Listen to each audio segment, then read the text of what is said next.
The crystalline spires of the Galactic Academy pierced the violet sky of Proxima Stellaris, their surfaces shimmering with the accumulated knowledge of 10,000 civilizations. Within the Grand Examination Hall, silence hung heavy as the ancient dragon lady, Counselor Jothic, surveyed the wreckage of noble ambition scattered before her. 7 royal heirs lay unconscious on the obsidian floor, their elaborate ceremonial armor scorched and cracked. The void crown test had broken them all. Prince Valerix of the Crimson Suns, Princess Alethea of the Quantum Shores. Even the supposedly unbeatable heir of the Neutron Throne had lasted mere seconds against the trial's psychic onslaught. Jothic's scales rippled with colors that translated to contempt across every species' visual spectrum. Her serpentine neck arched as she addressed the assembled dignitaries, her voice a resonance that bypassed ears entirely and manifested directly in neural pathways. "Pathetic," she declared, the word carrying centuries of disappointment. "Your bloodlines boast of conquest and divine right, yet not one possesses the clarity of thought required to wear the void crown. The test does not measure power. It measures truth." The dragon lady's eyes, each containing collapsed stars that had witnessed the birth of galaxies, swept across the Academy's observation deck. Hundreds of the galaxy's elite students stood in their house colors, each secretly grateful they hadn't been required to attempt the trial. The Void Crown chose its bearer once every millennium, and this generation had produced nothing but spectacular failure. Then Jothic did something unprecedented. She laughed. The sound was not cruel, but rather carried a particular species of mockery, reserved for those who believe themselves wise. Her talon, each claw capable of carving through starship hulls, extended toward the far corner of the hall, toward the observation area typically reserved for scholarship students and academic professionals. Perhaps, her voice dripped with theatrical skepticism, we should ask the human. Every eye in the chamber followed her gesture to where a young man sat hunched over a datapad, completely oblivious to the chaos around him. His name was Ethan Cross, and he represented everything the galactic nobility found amusing about humanity. Unremarkable appearance, obsessive focus on seemingly trivial data, and the kind of social awareness typically associated with particularly dim asteroids. Ethan wore the standard gray uniform of Academy researchers, 3 sizes too large and stained with what appeared to be synthy coffee and the residue of late-night food synthesis mistakes. His hair defied every known law of grooming, and his fingers moved in constant calculation even when no input device was present, a nervous habit that had earned him the nickname Twitch among his peers. Mia Zhang, the only other human in the chamber and Ethan's sole friend at the Academy, felt her stomach drop. She stood among the mid-tier students, her own crisp uniform and carefully maintained appearance a stark contrast to Ethan's dishevelment. Where he was chaos, she was control. Where he got lost in theoretical rabbit holes, she navigated the Academy's brutal social hierarchies with careful precision.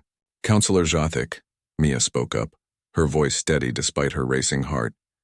"Ethan is a theoretical xenopsychology researcher. He's not trained for combat trials."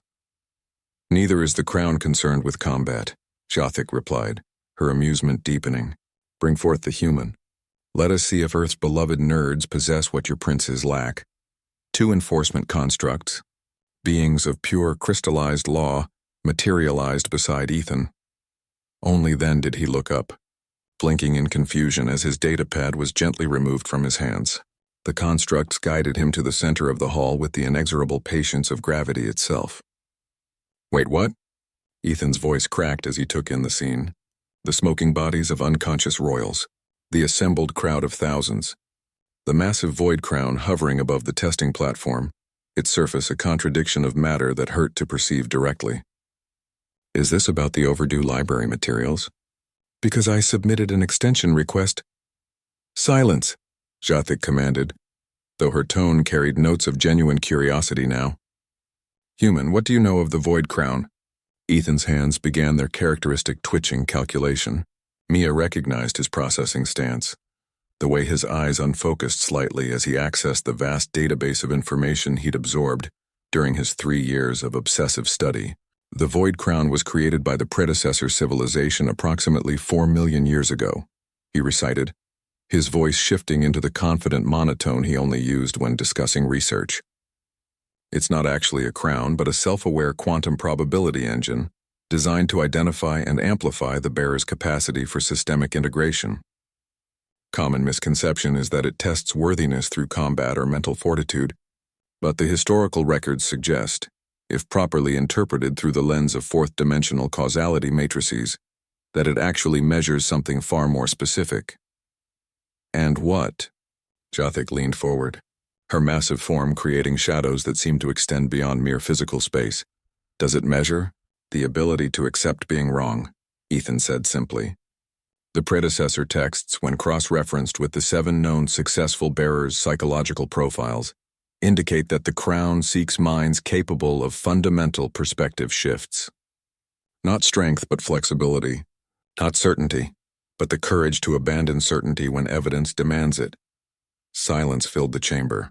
Every failed candidate I've observed in the historical records, Ethan continued, warming to his subject and completely forgetting his audience, approached the crown with predetermined conclusions about their own worthiness.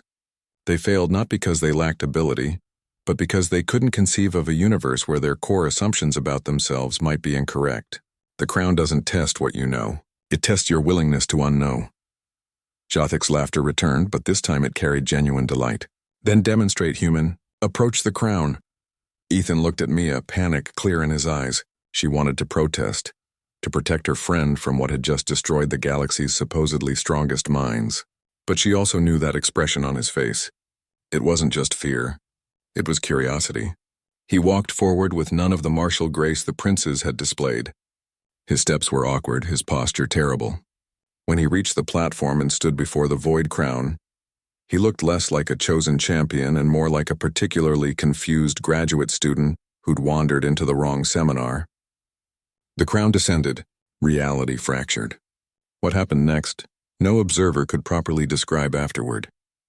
Those watching saw Ethan's form seem to multiply across infinite probability states, each version of him making different choices, believing different truths, becoming different people.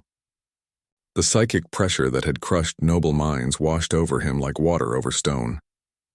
And Ethan did something unprecedented. He changed his mind, not once but thousands of times per second.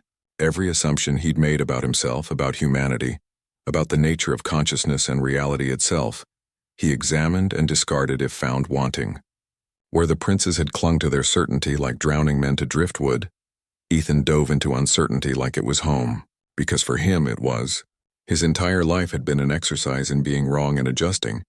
Wrong about social cues, wrong about how others perceived him, wrong about which interests were appropriate or normal. He'd built an existence on the foundation of constant course correction, of accepting that his initial assumptions were usually incomplete or inaccurate. The void crown recognized a kindred spirit. The light faded. Ethan stood unchanged, except for the crown that now rested naturally upon his disheveled hair, pulsing in colors that matched his neural patterns. He blinked several times, then looked down at his hands as if surprised to find them still attached. "Huh," he said eloquently. Actually, that makes sense when you think about it from a nonlinear causality perspective." Jothik's triumphant roar shook the chamber's foundations. "Behold the worthiest mind this generation has produced. Not bred in palaces, not trained in martial academies, but forged in libraries and late-night research sessions. The human who knew his own ignorance becomes the one to bear infinite knowledge."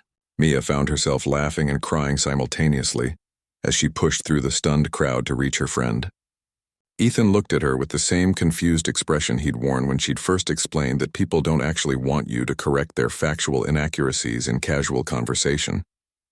"Mia," he said slowly, "I think I might have just accidentally become really important." "You absolute disaster," she replied, pulling him into a hug. "Only you could trip into cosmic significance." Around them, the galaxy's elite began to process what they'd witnessed. The Dragon Lady had made her point with devastating clarity. Humanity's greatest strength wasn't in their warriors or their leaders. It was in their nerds, who'd built entire civilizations on the radical premise that being wrong was just the first step toward being right.